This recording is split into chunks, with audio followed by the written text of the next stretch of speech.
Cuando vieron a un anciano con bastón, no vieron al héroe, y definitivamente no se dieron cuenta de que Chuck Norris observaba desde las sombras. En la estación de autobuses de la ciudad, donde las historias de sacrificio se pierden entre el ruido de motores y el eco de pasos apresurados, Roberto Vázquez sostenía su boleto con la misma firmeza con la que una vez había sostenido su rifle.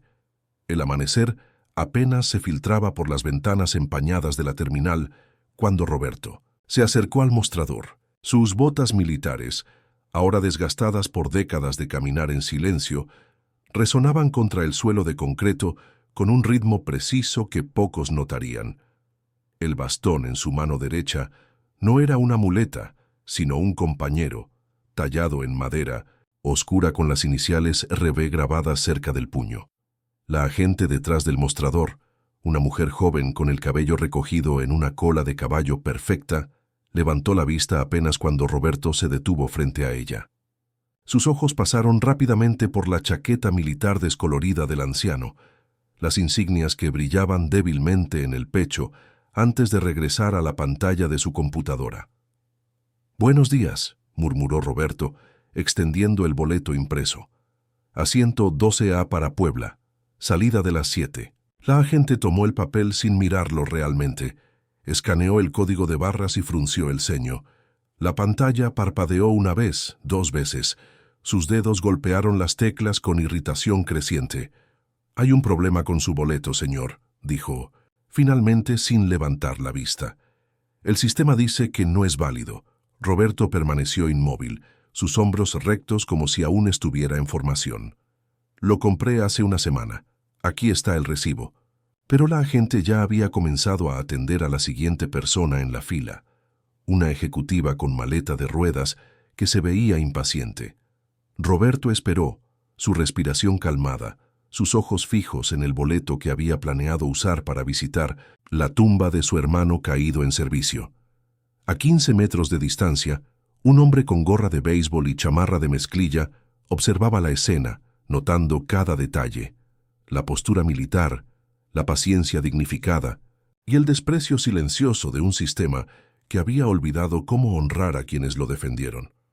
Chuck Norris había aprendido mucho tiempo atrás que la verdadera medida de una sociedad no se encontraba en sus discursos patrióticos o ceremonias públicas, sino en los rincones silenciosos donde nadie creía estar siendo observado.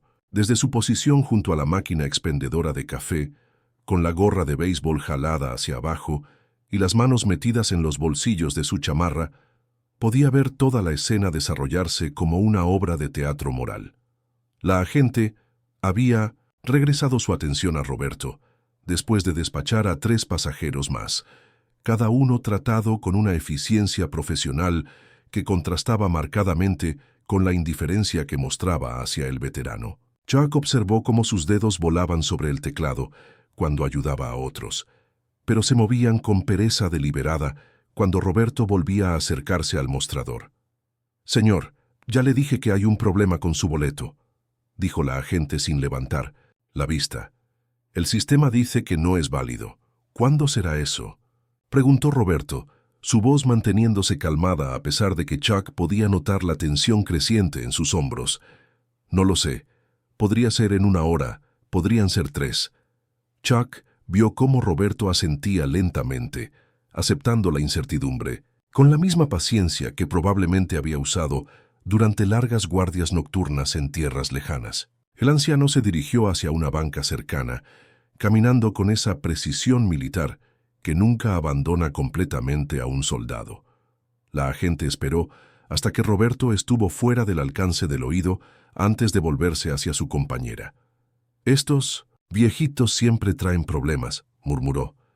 «Nunca entienden cómo funciona la tecnología». Las palabras atravesaron la distancia como balas, encontrando su objetivo en el pecho de Chuck. Sus manos se tensaron dentro de los bolsillos, la mandíbula se endureció casi imperceptiblemente. Había pasado décadas enfrentando villanos en pantallas y dojos, pero esto era diferente, esto era real, y el enemigo no era un hombre con malas intenciones, sino algo más insidioso, la indiferencia sistemática hacia aquellos que habían dado todo y ahora pedían muy poco. Chuck se enderezó, lentamente, observando cómo Roberto se sentaba en la banca, colocando el bastón cuidadosamente a su lado. El veterano miraba hacia las puertas de salida, donde pronto aparecería su autobús, sin saber si podría abordarlo. Era hora de acercarse. El rugido del motor diésel llenó la terminal cuando el autobús a Puebla se detuvo frente a la puerta número 3.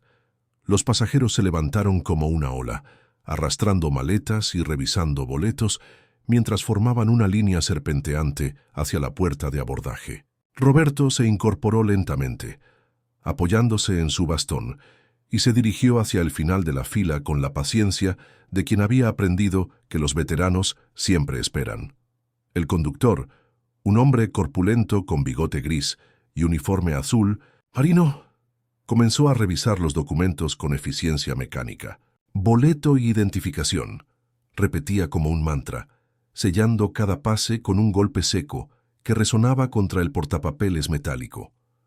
Cuando Roberto llegó al frente de la línea, extendió su boleto con la misma cortesía que había mostrado en el mostrador.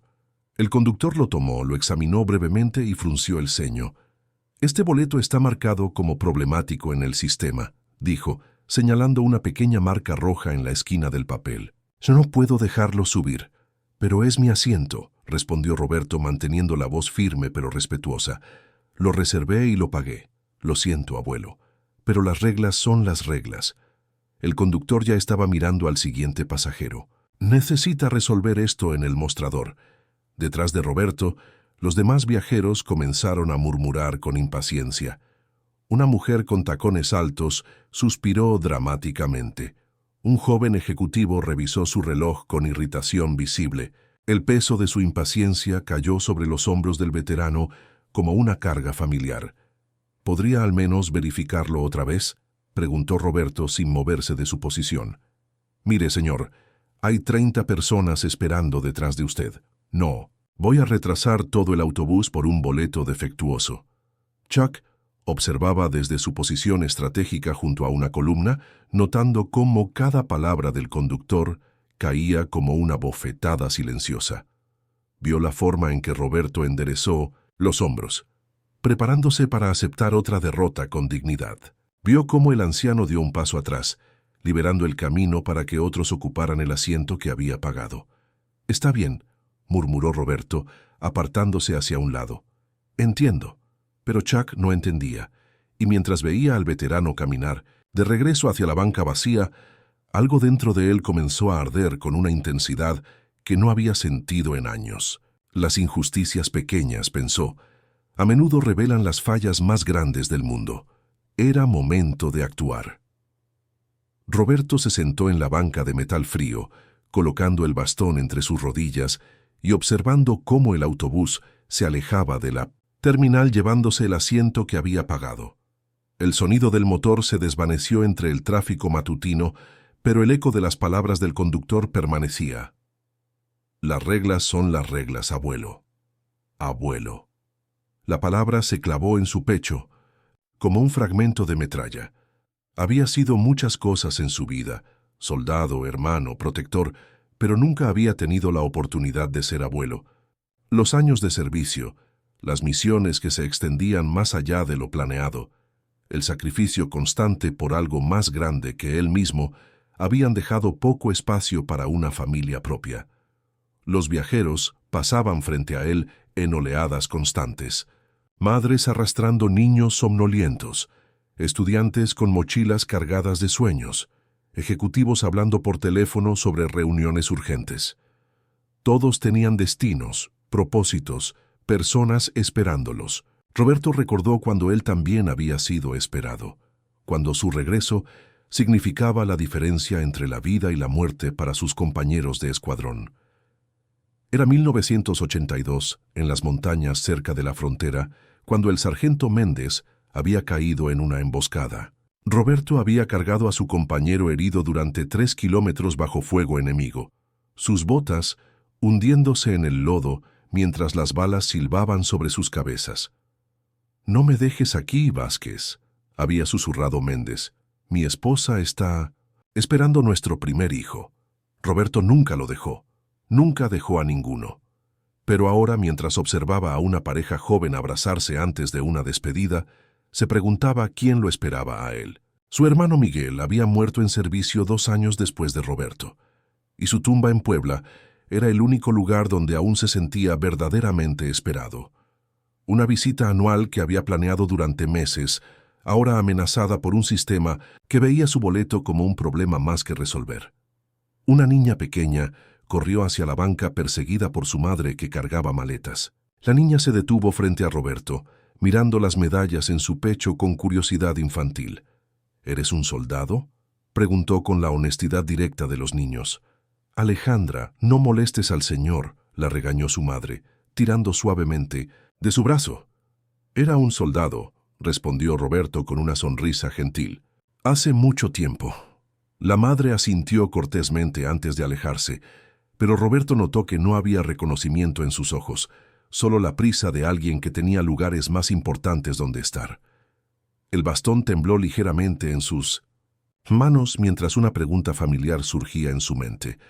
¿Para qué había servido todo si ahora era invisible?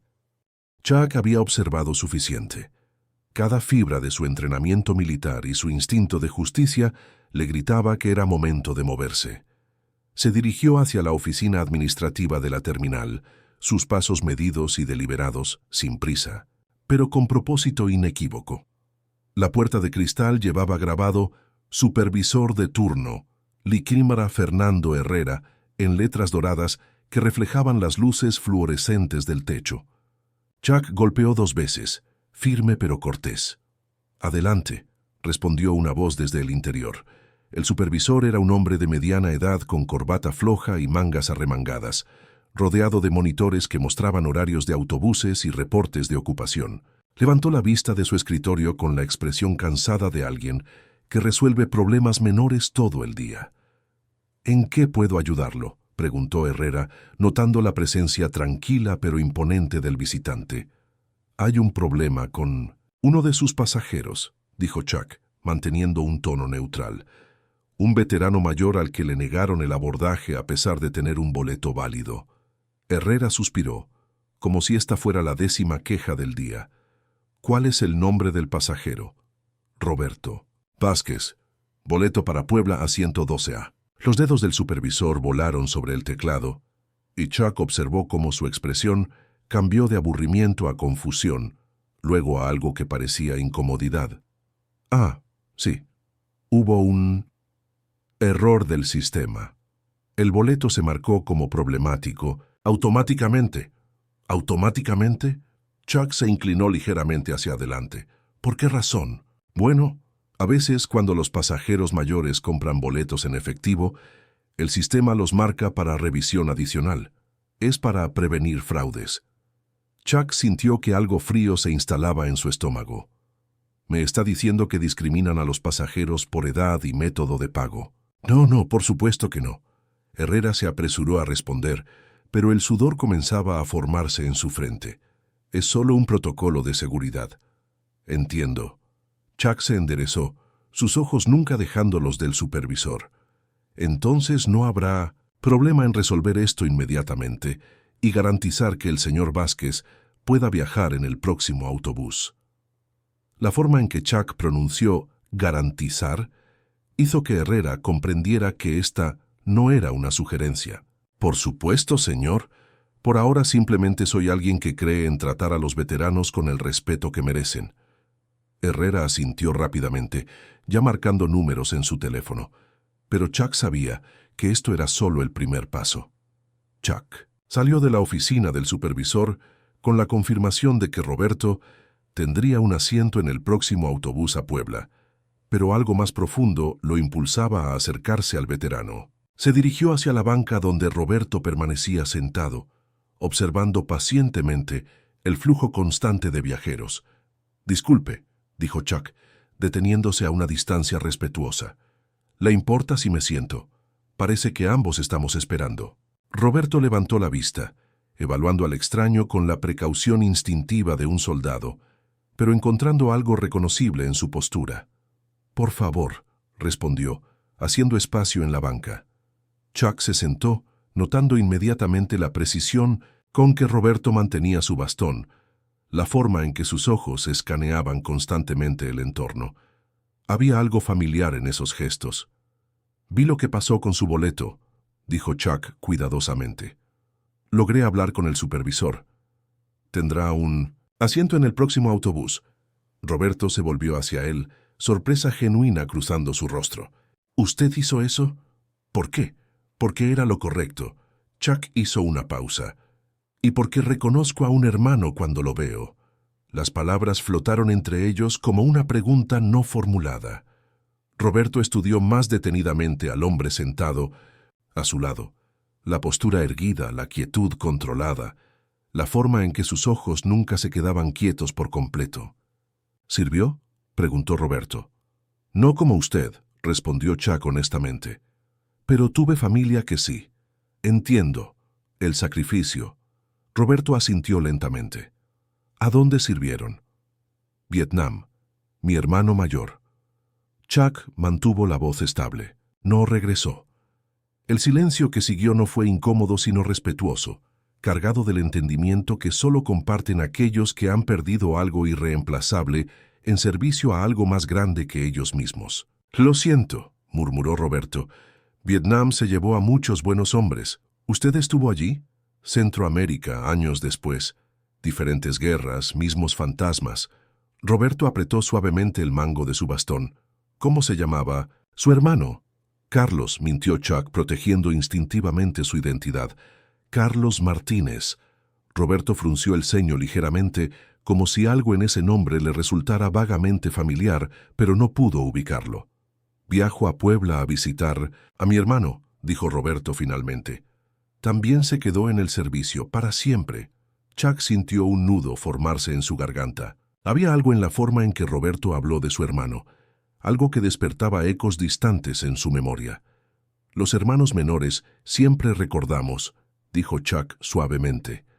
Roberto lo miró con una intensidad nueva, como si estuviera viendo algo más profundo que las palabras. El anuncio del próximo autobús a Puebla resonó por los altavoces de la terminal, y Roberto se incorporó lentamente, ajustando su agarre en el bastón. Mientras se levantaba, la correa desgastada de su bolsa militar se soltó, y el contenido se derramó sobre el suelo de concreto con un repiqueteo metálico que cortó el aire como un disparo. Chuck se agachó instintivamente para ayudar, pero se quedó inmóvil cuando vio lo que había caído. Entre las pocas pertenencias personales de Roberto, un rosario, fotografías amarillentas, una billetera gastada, brillaban las medallas militares sobre el suelo frío, una cruz al valor militar. Capturó inmediatamente su atención, pero fue el documento doblado que se había abierto parcialmente lo que hizo que el mundo se detuviera. Chuck pudo leer las palabras «Operación Hermano Guardián» y una fecha que se grabó en su memoria como hierro al rojo vivo, 15 de marzo de 1983. «Déjeme ayudarlo», murmuró Chuck, recogiendo cuidadosamente las medallas mientras Roberto se disculpaba por la torpeza. Pero cuando Chuck levantó la cruz al valor, su mano tembló. En la parte posterior, grabado en letras pequeñas pero legibles, estaba el nombre de la operación que había cambiado su vida para siempre. La misión donde su hermano, Carlos, había desaparecido en las montañas de Honduras. «¿Roberto Vázquez?», preguntó Chuck, su voz apenas un susurro ronco. Roberto asintió extrañado por el cambio súbito en el comportamiento de su compañero. «Sí, ¿por qué?». Chuck sostuvo la medalla con manos que ya no podían mantenerse firmes. Los reportes militares que había leído décadas atrás regresaron como una avalancha. El sargento Carlos Norris fue rescatado de territorio enemigo por el cabo Roberto Vázquez después de 3 días de cautiverio. El cabo Vázquez realizó una operación de rescate no autorizada que salvó la vida del sargento Norris, quien había sido dado por muerto. «Usted...». Chuck tuvo que aclararse la garganta. «Usted salvó a un soldado americano en marzo del 83. Carlos Norris». El rostro de Roberto se transformó, la sorpresa dando paso a algo mucho más profundo. Sus ojos se llenaron de una mezcla de dolor y reconocimiento. «Carlos». susurró. Dios mío, Carlos, era apenas un niño, tan lejos de casa. Roberto estudió el rostro de Chuck con intensidad creciente. Los ojos, usted tiene sus ojos. Chuck asintió, incapaz de hablar, mientras las lágrimas amenazaban con traicionar décadas de control emocional. Usted es su hermano, dijo Roberto, no como pregunta, sino como revelación. Chuck Norris. La terminal siguió bullendo a su alrededor, pero para ambos hombres, el mundo se había reducido a este momento, donde el pasado y el presente colisionaban con la fuerza de un destino que nunca habían imaginado.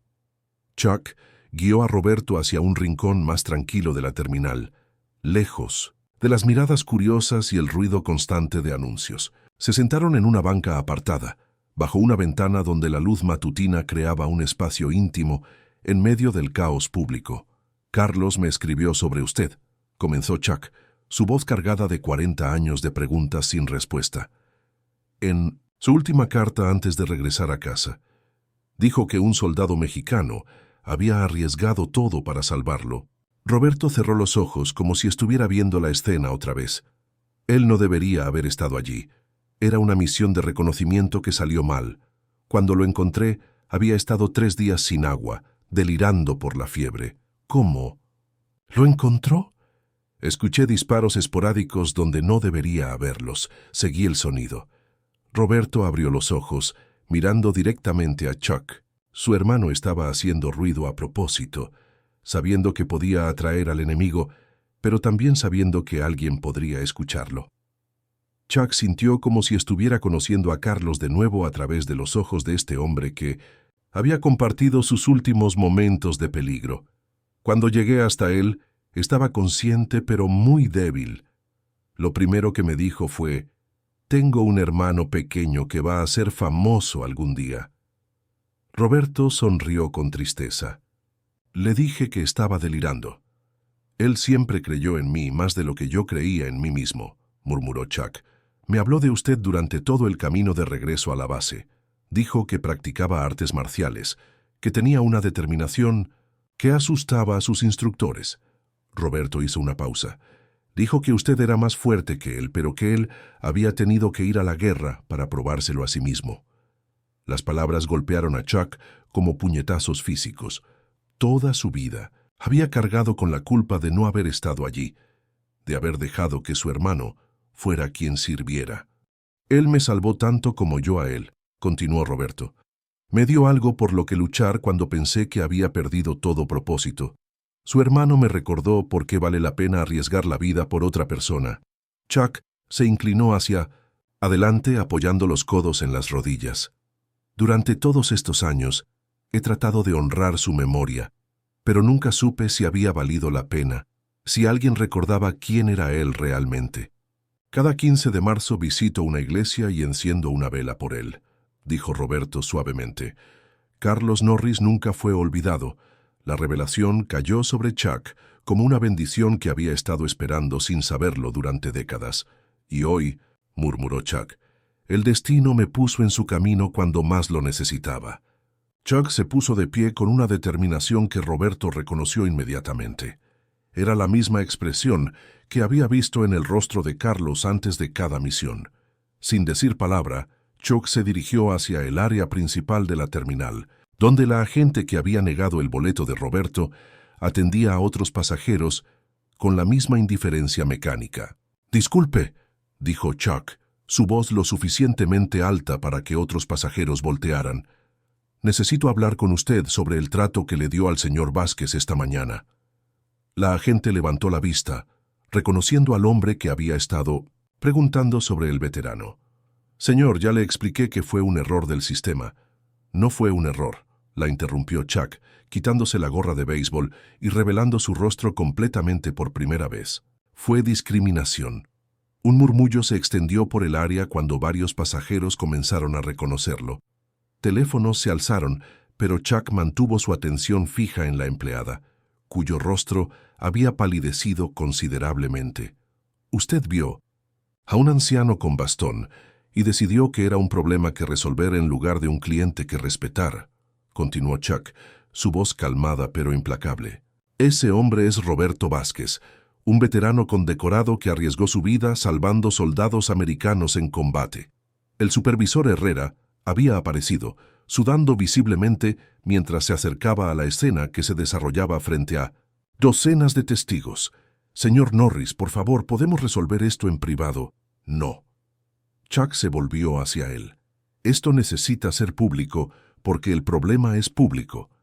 Cuando tratamos a nuestros veteranos como ciudadanos de segunda clase, todos necesitamos ver las consecuencias». Roberto se había acercado lentamente, apoyándose en su bastón, observando con una mezcla de asombro y incomodidad, mientras Chuck defendía su honor frente a extraños. «Este hombre», Chuck señaló hacia Roberto, «me devolvió a mi hermano. Cuando Carlos estaba perdido en territorio enemigo, Roberto arriesgó su propia vida para traerlo a casa. Y hoy, 40 años después, ustedes lo trataron como si fuera invisible». La terminal había caído en un silencio extraño, roto solo por el susurro de conversaciones y el sonido ocasional de una cámara de teléfono. No conocían su historia. «¿Cuándo lo rechazaron?», continuó Chuck. «Pero esa es exactamente la razón por la que cada persona merece respeto básico.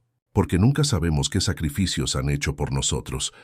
La agente había comenzado a llorar silenciosamente, finalmente comprendiendo la magnitud de lo que había presenciado. «Señor Vázquez», dijo Chuck, volviéndose hacia Roberto, «usted nunca debería haber tenido que esperar. Por nada». Roberto asintió lentamente, sintiendo por primera vez en décadas que alguien verdaderamente veía quién era. El autobús de las 10:30 a Puebla llegó con el mismo rugido diésel que el anterior, pero esta vez la escena fue completamente diferente. El supervisor Herrera personalmente escoltó a Roberto hacia la puerta de abordaje, mientras la agente que lo había rechazado horas antes se acercó con los ojos hinchados de haber llorado. «Señor Vázquez», dijo con voz temblorosa, «quiero disculparme. No tengo excusa para cómo lo traté». Roberto la estudió por un momento, viendo en sus ojos una lección aprendida a un costo emocional alto. «Todos cometemos errores, hija. Lo importante es aprender de ellos». El conductor del nuevo autobús, informado discretamente sobre la situación, se enderezó cuando Roberto se acercó. «Es un honor tenerlo a bordo, señor. Su asiento está reservado en primera fila». «No necesito privilegios especiales», respondió Roberto. «Solo respeto básico». «Lo tiene, señor. Lo tiene completamente».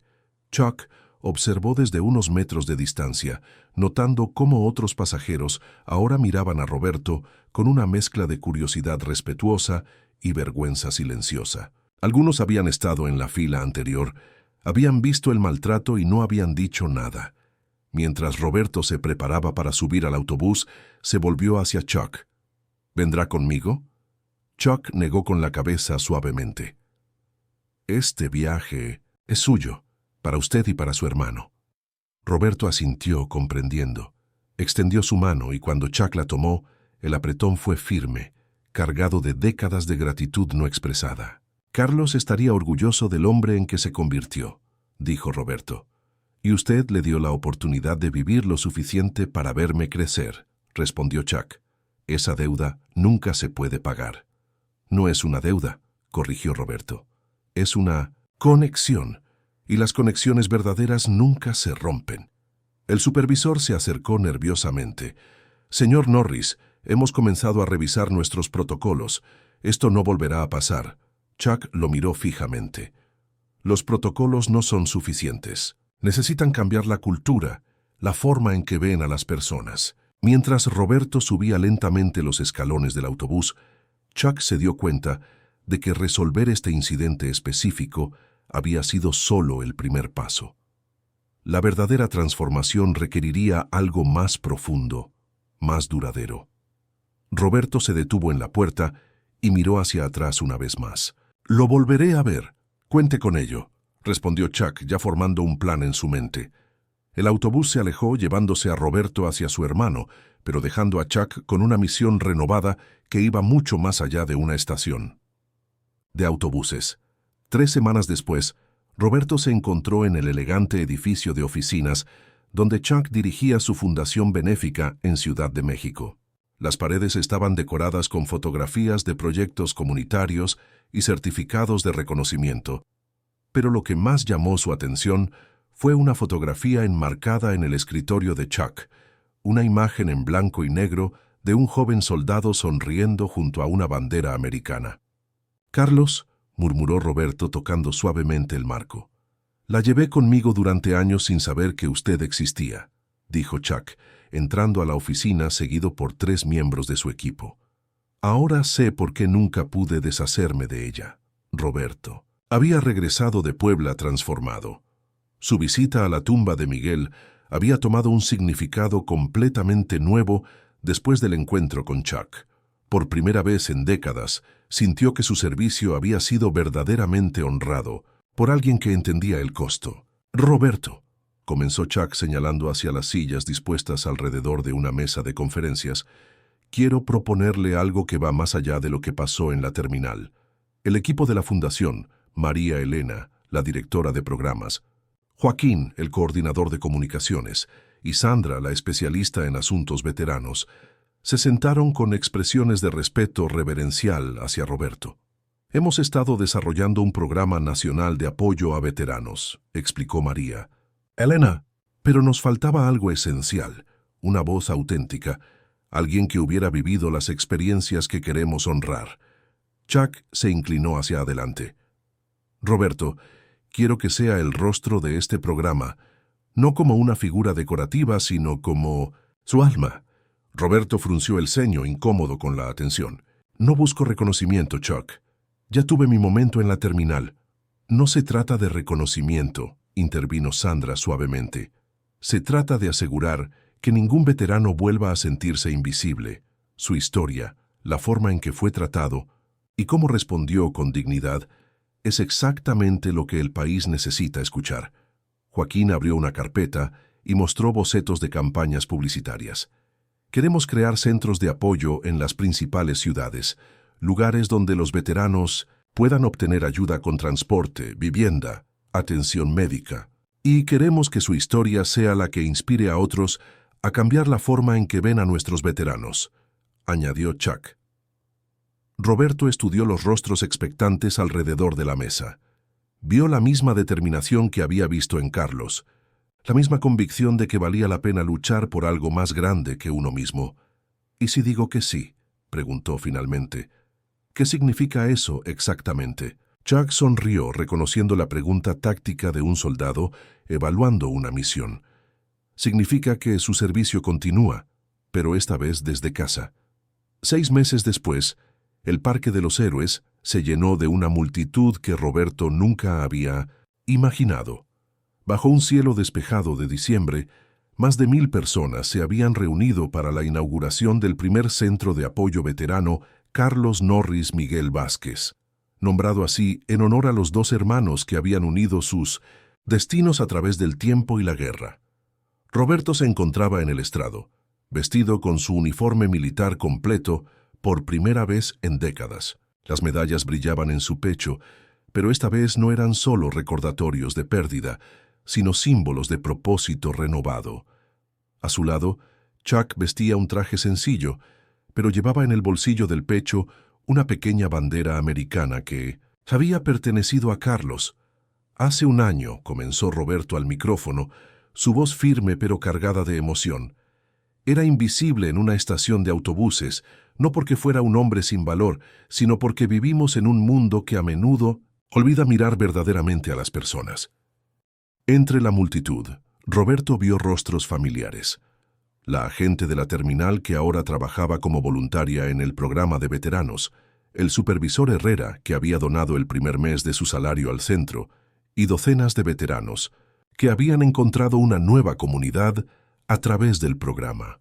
«Mi hermano Miguel murió creyendo que su sacrificio importaba», continuó Roberto. «El hermano de Chuck, Carlos, murió sabiendo que había sido salvado por alguien que lo valoraba. Hoy, este centro asegura que ningún veterano tenga que preguntarse si su servicio fue olvidado». Chuck se acercó al micrófono cuando Roberto terminó.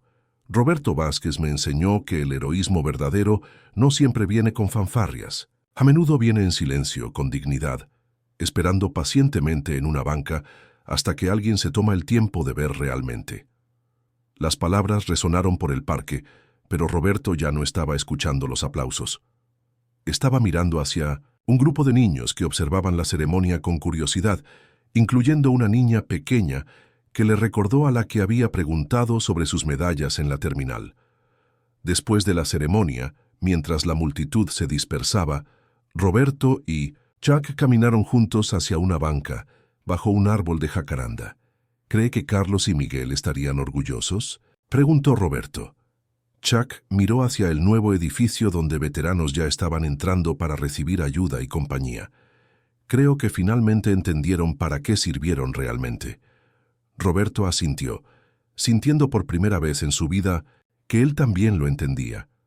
Su historia ya no era solo suya, pertenecía a todos los que habían servido en silencio, esperando ser vistos.